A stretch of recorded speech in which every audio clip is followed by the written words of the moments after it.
What's going on, everybody? It's me, Jason from Buy, Build, Sell, your Los Angeles contractor and developer. And today we are going to be talking about rising interest rates and inflation and how I think that's going to affect the real estate market in the next 12 to 36 months.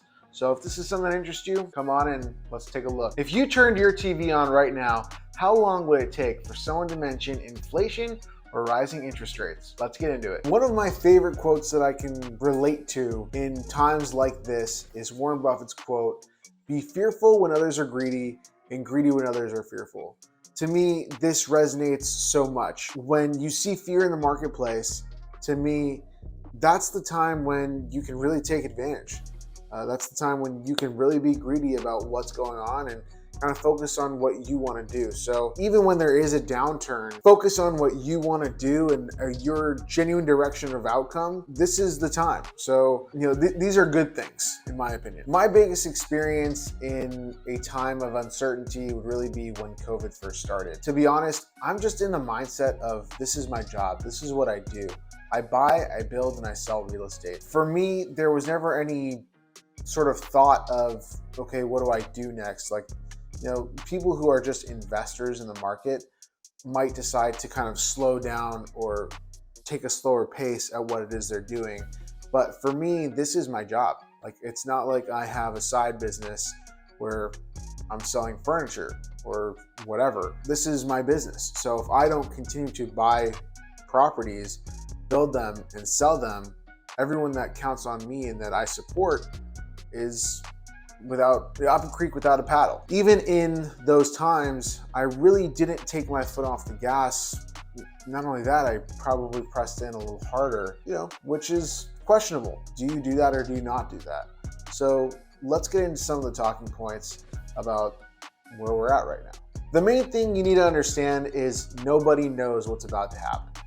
You can hear all the bloggers, all the YouTube videos, everyone in the world can talk about rising inflation and rising interest rates, but nobody knows how that's actually going to play out in reality. Over the last few months, we've seen interest rates increase like crazy, and we've seen the Feds increase their rates to try to put downward pressure on the market itself. It's working. There's no doubt. But interestingly enough, like even just right now, they raised it 0.75%, and mortgage rates dropped. I think they went from almost 6 to mid 4s right now. And not only that, you can probably still buy your points down and getting an interest rate to get it down to the 3s potentially. There's a lot of things happening, and it's a lot of left curves. Basically, higher interest rates means the money is more expensive. And when money is more expensive, buying slows down. That's going to cause right now, in my opinion, stagflation, which is basically just going to cause everything to kind of start plateauing. So at least that's how I kind of see it right now. I just think that houses that we're selling like hotcakes are just going to take longer to sell. People still want to buy. There's still low inventory. There's still lots of things that are a good reason for people to be purchasing a home. All of the reasons why someone would have purchased a home 6 months ago, those reasons are still the same. The difference is that now it costs more to buy that same home on a monthly basis. The truth is that I look at this as a good thing. Where the market was heading was almost unsustainable. It was really hard to get into the marketplace. There was so much inflation that, someone was able to afford a $1.4 million home.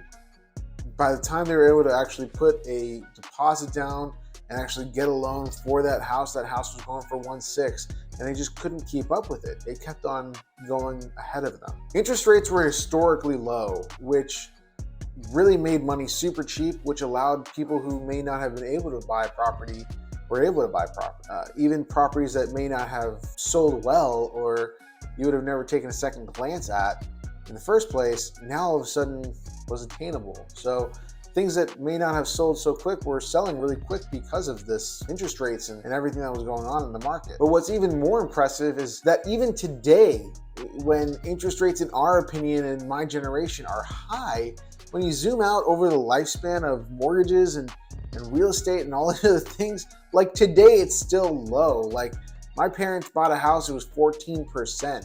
When I bought my own home, it was at 4.25%. Like I was lucky that I got to refinance my home when these rates were so low, but I bought a home at 4.25%. Like that's not that crazy. And today that's still pretty achievable. So, not a horrible thing. To even this out, basically, money was super cheap, which led to massive spikes of sales and people spending money. That doesn't mean that just because this is slowing down that all of a sudden we're in for turmoil. It just means that money is not cheap anymore.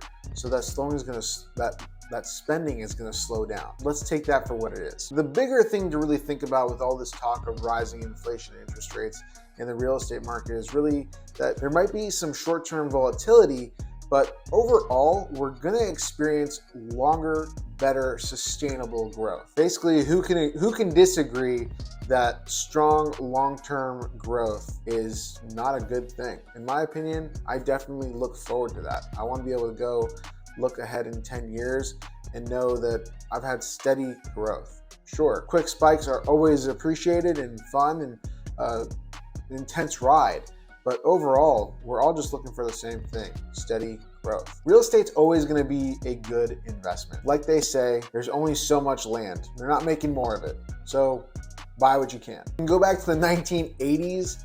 Interest rates were well into the double digits. I'm going to read some statistics here for you, so give me a quick second. While you're watching this video, the average 30-year mortgage rate is likely somewhere in the 5%. So like I said, we were at the 6, we hit in the 4s, let's call it average 5%. While that may seem high compared to the 3 or 4% that we were used to getting just recently, we're still well below the long-term average of about 7 or 8%. Hope that brings some clarity to what we're going through right now. And we're still living in a time when real estate is pretty affordable and money is cheaper than it ever was. And that's good news for everybody. While we do have some short-term risks and volatility that we might not know what's going to happen, the overall arching theme of real estate is that it's good and there's going to be a healthier outcome, I believe, in the future. Hopefully this video helped explain just a little bit about why our current conditions aren't that bad for the real estate market and that they're a far cry from a death sentence. There is never a bad time to get into one of the best asset classes of all time. If you're looking for more videos just like this one and you want to understand how to deal with the real estate market and what's going to be coming up and how I can help you, go ahead, subscribe to the channel, comment, let me know you're here, and I'll see you on the next video.